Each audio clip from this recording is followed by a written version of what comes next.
Hey, you cool cats and hip chicks. What's up, y'all? Confessors, how y'all doing? How your mama doing? Thank you for coming to watch another review of The Kings of Napa. Are y'all enjoying this show as much as I am? Because I am thoroughly enjoying this show. Carlos never misses. I swear he just don't. But anyway, let's get into it because we have two episodes that we are about to cover. I'm not gonna try my hardest. I'm gonna try not to keep y'all for too long.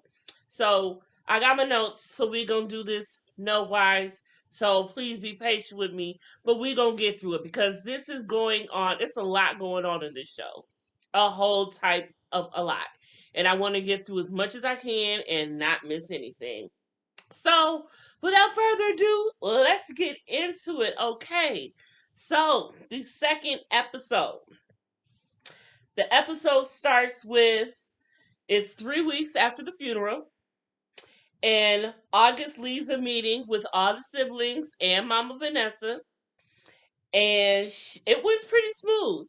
It showed that August is taking action and she is built for this and she knows what she's doing. She knows how to take charge. She knows how to tell people what to do. She knows how to be a president. And afterwards, by themselves, Mom finally gave her props that she is able to do this and knows what she is doing, which I thought was really nice. But y'all, we still got this freaking extortionist, and he is like the main event these days. Because August is still getting harassed by this man for money. And so August decides that it's time to tell somebody. She can't keep it to herself no longer. So she goes and tells Bridget. Okay? Cousin, cousin, sis. Yes. So she goes to tell Bridget. They're at dinner, lunch, whatever. They're talking amongst themselves, and she tells her. And then Bridget informs her a little tidbit, August, that she didn't know. Bridget informs her that her and Pops, Reggie, used to go to the bank every week, which is called Napa Republic. And it's kind of a moment that is very confusing to August because she's like, Dad doesn't go to banks. He hasn't for years. He has, a partner, a financial partner that does all of that. So he hasn't been to a bank in years. So she's like, well, what is this about? So she decides to take Bridget along with her to Napa Republic, the bank, hoping to get in and find out what's really going on. Now, since she's on the wheel and everything, and she is the president, they give her papers. And the papers show that for the past 10 months, the Pops, Reggie, has been withdrawing funds from that account in the amount of $150,000. Each time, $150,000. But then after that, they go and ask Melanie, of all people, they go and ask Melanie, does she know anything about this? And Mel kind of brings it a little bit further because she does know about this and she knew a little bit more. And she's like, your dad was paying me my money, paying me off or whatnot, but then a guy started calling extorting money. And then I guess that's when her payments supposedly stopped or whatnot. So she let the girls know, and the girls find out that, okay, this is real. This is going on. And this is not a joke. This man is for real and he wants his money, and he's willing to hurt the family by any means necessary to do it. So at that point, August and Bridget inform Dana about it. And while they're doing that, the extortionist calls August again. And he calls her while they show him on the phone with her, they show him also peeping and spying on Mama Vanessa. And he's telling August, look, run me my money or it's going to be your mama, basically. And she's like, are you by my mom's? Do you see my mom's? What's going on? And so at that point, they are are really like, okay, we got to get this man his money. We can't play with him. So then it gets a little bit light for a second, and the family goes to an event. Now, let me tell y'all, when the family stepped out of the house, or excuse me, the mansion, they was dressed head to toe, dressed to impress. I'm talking they brung it, slayed to slay. Okay? And they all take a picture and they all just do the little thing and they go off to an event. And the event is they are the patron of the year. And they were actually given an award for it. They won. Or I don't know if it's a winning thing, but they show Mama Vanessa up at the podium giving her speech. So as soon as she gets off the podium, she's like, "Take me home. I'm done. I want to go home. Whatever. Let's do this." And so they take her home. And then it shows Dana, Vanessa, and August going to try to find this man, I guess. And Bridget got a gun in her hand. They like, "What you doing with a gun?" But basically, it was her mom's. So Melanie or some other didn't tell her, I guess, "What she doing with a gun?" And they felt like they were getting watched. They did get watched. So they leave. And they don't want no parts to do with that. So they just left. So then they run to a restaurant, a diner, whatever you want to call it, and they're talking amongst themselves. And I'm talking about August, Dana, and Bridget. And so at that point, I guess Dana is getting things right in his head and things are running through his head. And he's like, "You know what? Fuck all this. I'm mad. Dad didn't tell us. He should have. We was loyal to him. He wasn't loyal to us. And I'm telling mama." So he want to tell moms about the whole extortion thing. He's like, "I'm done with this. No, I'm out. I'm done. I'm not about to do this." So that's what the next scene goes to.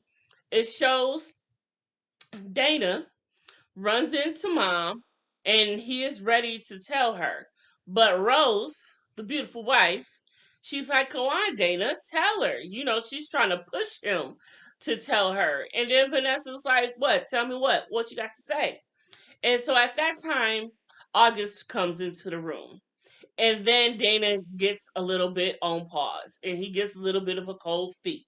And while he is on pause, August just jumps in and she says, "Oh, Dad was helping kids in Oakland with their schooling, college, or whatever. And that's where the money is going to." Trying to cover up the tracks of the fact that there is being $150,000 taken out of this account each month. Okay? So at that point, it's gone later on in the day, maybe the next day, what have you. But it shows Bridget cleaning up in her little space that she does her art thing at. Okay, she's an artiste on the other side of things. That's her passion. So while she's cleaning up and going through things, she sees this box, and there's some papers in this box. And she goes to look at them. Now, from what we can see, all we see is that it's to Mel. We don't know the context of the letters because the letter is small and they don't show that much of it was going on. So then, what happens next? Oh, while she's doing that, it goes briefly, really, really briefly, showing August. And now she is at Kelvin's office. Her high school lover, the one she went to prom with and did her thing with afterwards, aka the one who was representing Mel in this whole drama, trying to get her money back that Reggie borrowed from her and he never gave back. So at that point, she's being a little bit cutesy wootsy with him, and he's letting her know that he's separated, and he want to know what's good between me and them, me and them. He want to know what's good between her and him, and this, that, and the third, all up in his office. And she's doing this little cute thing behind her ear. Yeah, he got her right where he want her. Huh. So then it goes to showing Bridget and August meeting up. And Bridget shows August the papers. And it's the letters that Reggie wrote to Melanie. And not only that, but he got some mixtapes that they used to make for each other, or Reggie used to send the mail also, along with the freaking letters. And then there's like, oh shit, we can't tell mom about this. You know, she'll have a fit. She'll go crazy. And Vanessa walks in. She's like, show me what? Like, damn. Why I have to hear that? Why'd she have to hear it? But she heard it. She's like, okay, show me what? So they couldn't not show her. And they do. They show her the papers. And before she can even finish a paragraph, she about fainted. She's like, hell no. What the hell is going on? This is not what I knew. This is way more than what I thought, as if what I knew wasn't bad enough.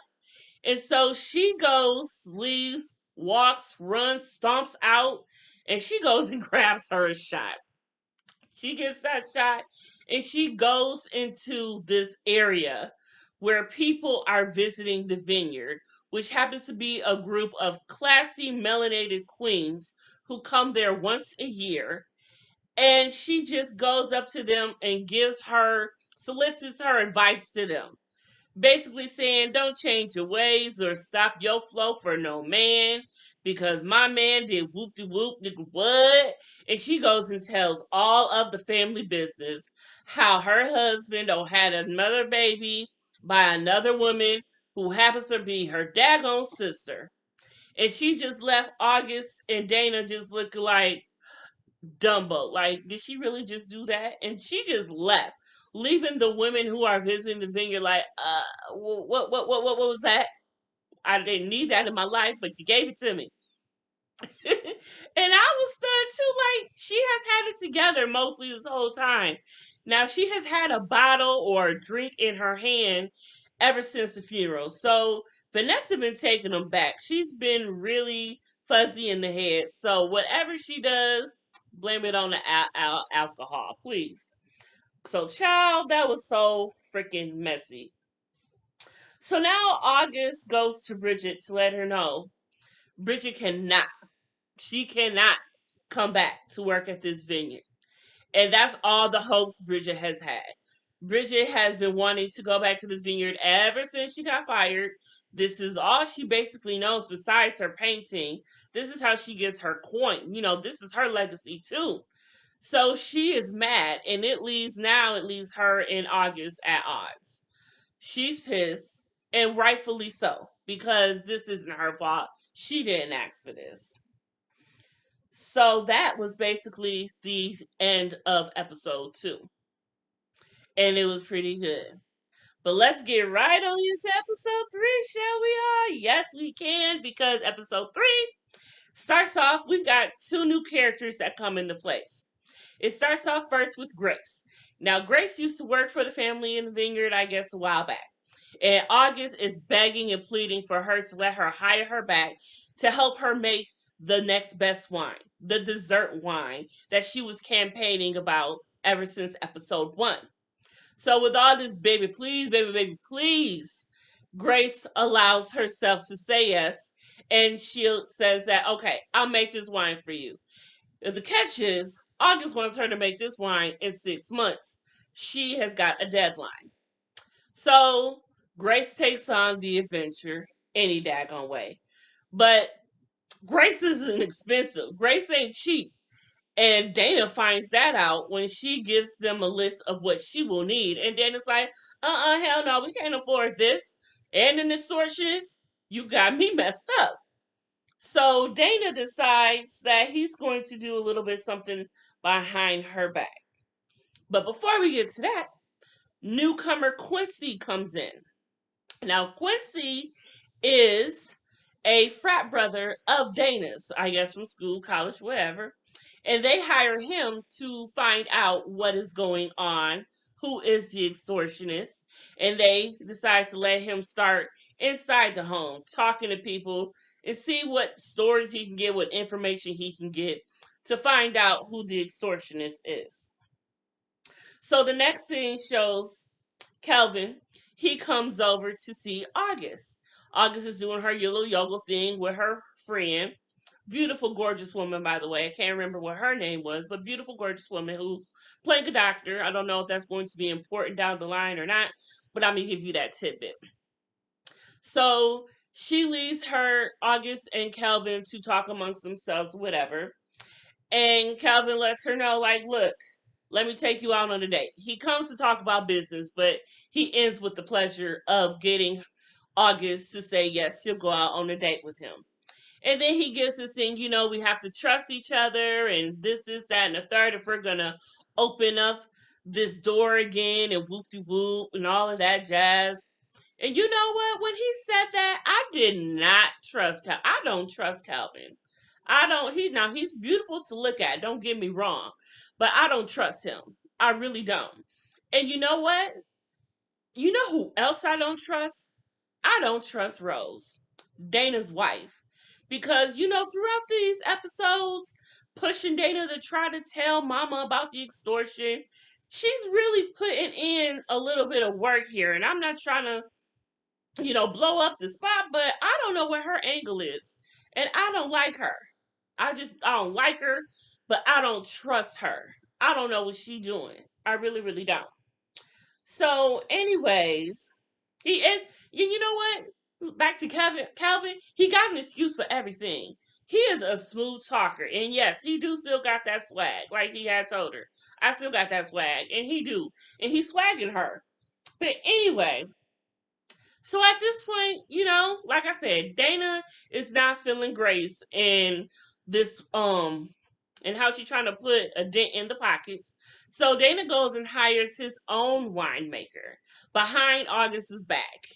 And child, she finds that out. She's like, what is she doing? How you gonna go behind our back and do this?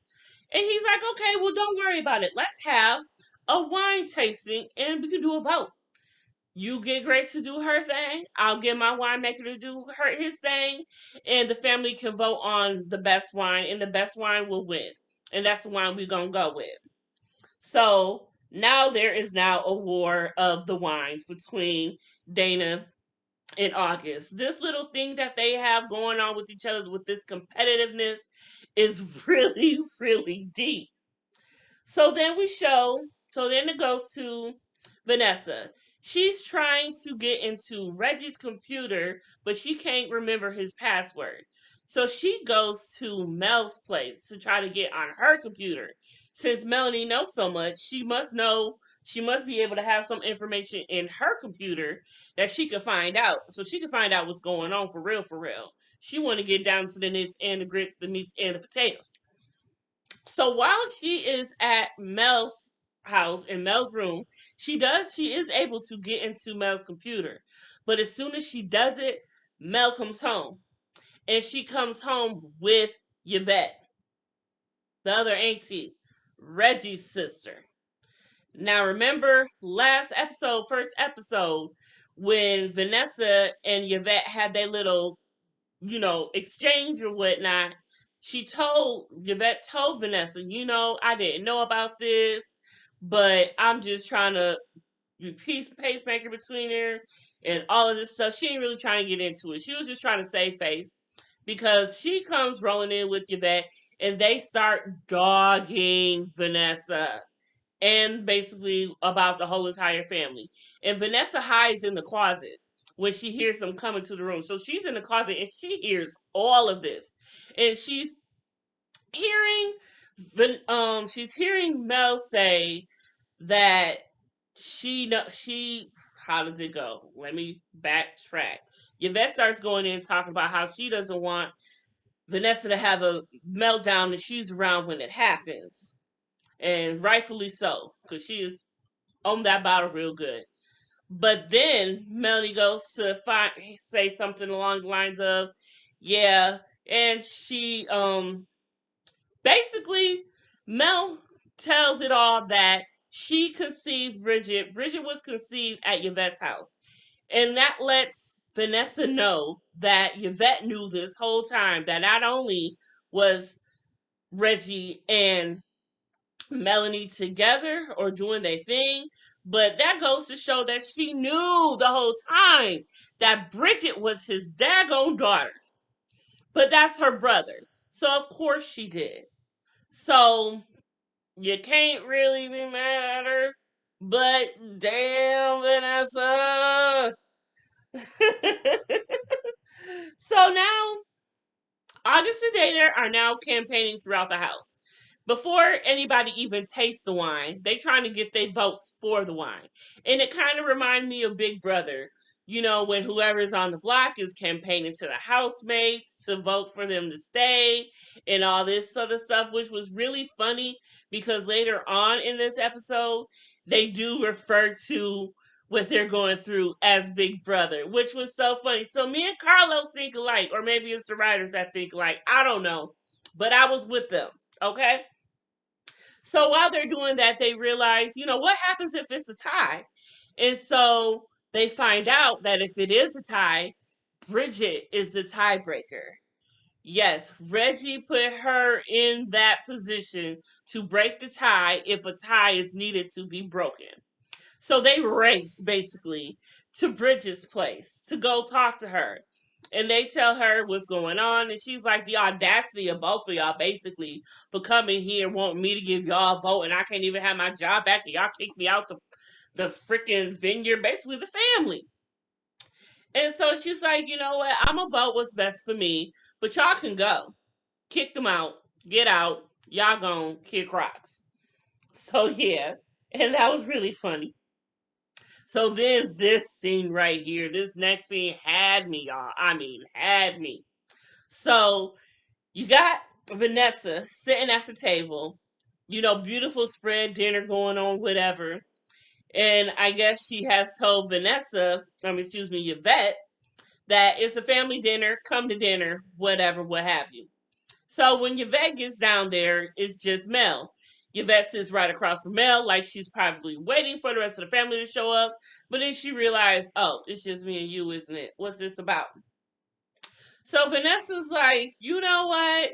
You ain't nothing. This is that and the third. You hear what's going on upstairs? She's like, Yvette's like, what was that? Vanessa's like, those are movers. And Vanessa's like, ooh, girl, who moving? What's going on? And Yvette like, basically you. I mean, Vanessa's like, you moving. You out of here. And she lets her know, I was in the closet. I heard everything y'all said. And Yvette's like, with this shock on her face, just astonished at it all. And she's like, oh, no, I would never. Come on, baby. It ain't my fault. Everybody tells me everything. I always keep the big stuff a secret. I never told anybody about your surgery. I don't know what surgery. And I never told nobody about this, that, and the third. But then the kicker of it all, she says, I never told how you wanted to abort Dana. Child, why? Because when she is saying that, Dana comes in the room. He heard it all. He's like, what? You wanted to abort me? For real? So that just hurt Dana's heart. And he stomps off. He is pissed. He gonna cry in the car. As well as he should. Because damn, to find out that your own mama wanted to abort you. But she didn't. But she wanted to. So, yeah. So then the scene goes to August, and she's at dinner with Kelvin. And she is getting so moist by everything that Kelvin is saying. Like, whatever he is feeding her, she is eating it up. She is sopping it up on a biscuit and, like, just taking it all. Like, oh my God. No, don't fall for the okie doke. I just don't like him. There is something there. I'm telling y'all, it's something there. But while she is at dinner with this man, the extortionist calls again. The extortionist is very serious about his money. He ain't playing no games. And he's talking to her, basically letting her know, you want to play footsie with your boyfriend or whatever, you better have my money. So she's like, damn, you can see me too. You can see it on her face. Like, damn, where is you at? This man is good. This ain't his first time at the rodeo, boo boo. He knows what he is doing. So, so then it cuts to that. And now it's the final scene of the show. I can put my phone down for this because I remember this one. This was So it's time for the wine tasting vote. Everybody is there, including Bridget. She came through, and they taste. Whose wine do they taste first? They taste August wine first. Smooth and over, looks good. And it looks good. And I'm not even a white wine type of person. For you can tell it's a white wine. And then they taste Dana's wine. And it looks a little bit darker than August's wine. So now it's time for everybody to vote. Okay? So the first person to vote, I believe, was Yvette. And Yvette voted for August. And Dana was taken aback by that. Because he's like, dang, after that stunt you just pulled, you still want to vote for August? Like, okay, I got you, Auntie. I got you, Yvette. And he said her name like that with no auntie on it, trying to let her know, you evil. Anyways, so then it's time for Mama Dukes, Vanessa, to vote. And she votes for Dana. But she says, the baby, I love my baby. I love you, my son. Whoop, whoop, whoop. So you can tell she only voted for Dana out of sympathy because she feels bad that he found out that she wanted to abort him, which was so freaking sad. Sad. So then I don't even remember if Christian had a vote or not, and I feel so bad. But he may have voted for August, I want to think, because this led to Bridget being the vote to break it off. So Bridget, like Bridget said, she's voting for the one she thought would do what's best for her. Bridget votes for Dana's wine. Now, I feel she voted for Dana's wine not only because if it was best for her, but August was the one who fired her, like directly. It was on August because August is the president, and August fired her. So she went with Dana. She probably figures along the way, I helped you get this wine. You need to give me my job back.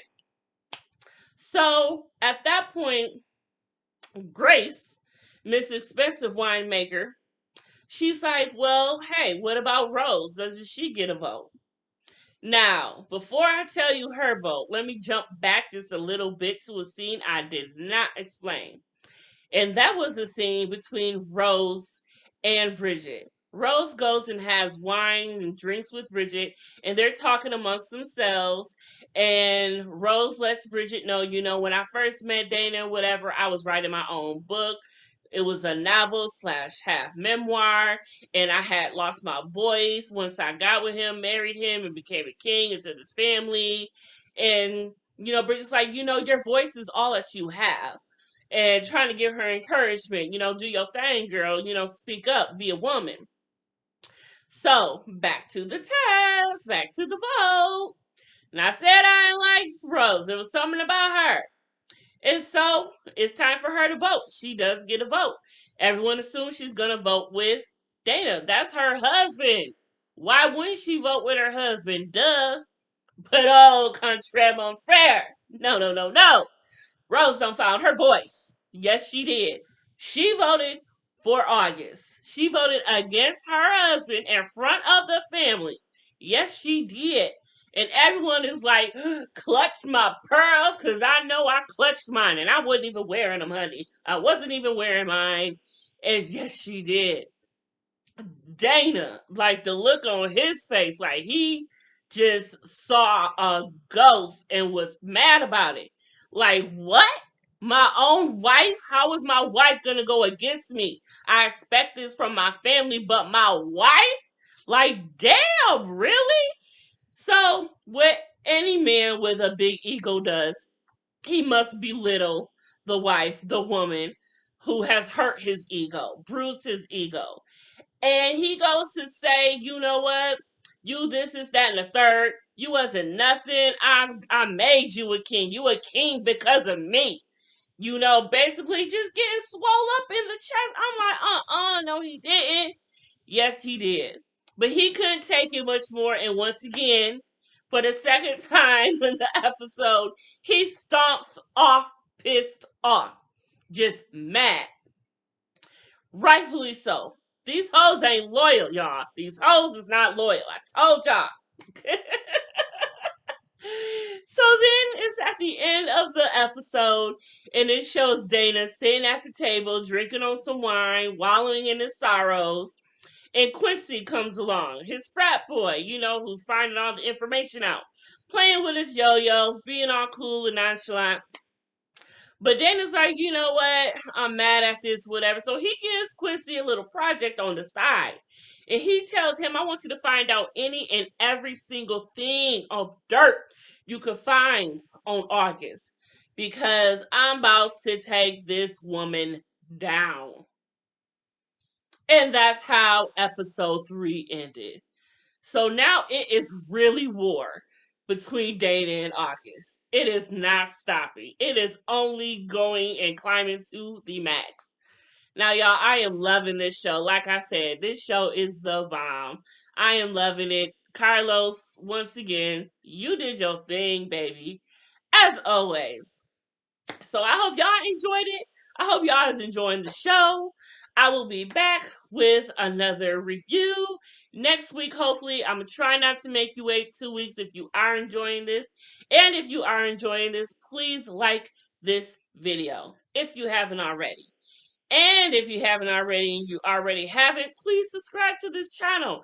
I'm trying to get these followers up. I'm a newcomer and I'm trying to get there. Okay? Okay?